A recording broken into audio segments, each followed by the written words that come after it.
अभिमान आहे महाराष्ट्रीय असल्याचा, गर्व आहे मराठी भाषेचा.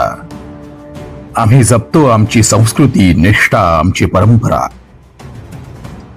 थोर संत महंतांची जन्मभूमी, माझ्या राजाची ही पतित पावनभूमी. इथं या मातीत प्रेम, आदर, स्नेह आणि माणुसकी खच्चून भरली आहे. म्हणून आज या महाराष्ट्राच्या गर्भात शिरायला उत्सुक कोणीही येतंय. आणि माझा मराठी भोळा माणूस हाही माझा, तोही माझाच म्हणून मायेनं पोटाशी कवटाळतोय. पण त्या येणाऱ्यास माहितीये का महाराष्ट्र कसा घडला?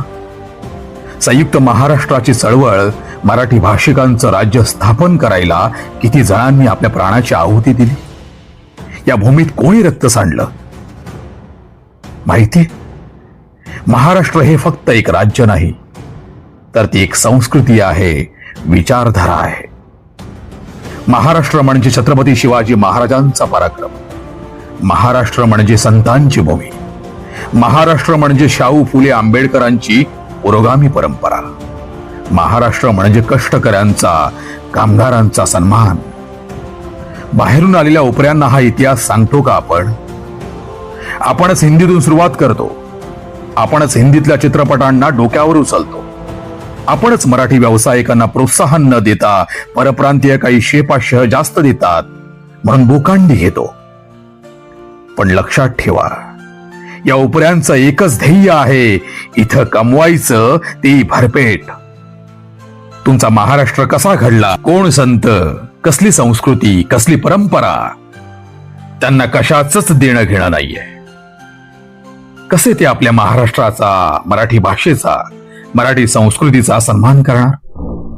आणि हेच त्यांना आपल्या भाषेत कसं सांगायचं हे आता आपण ठरवूया.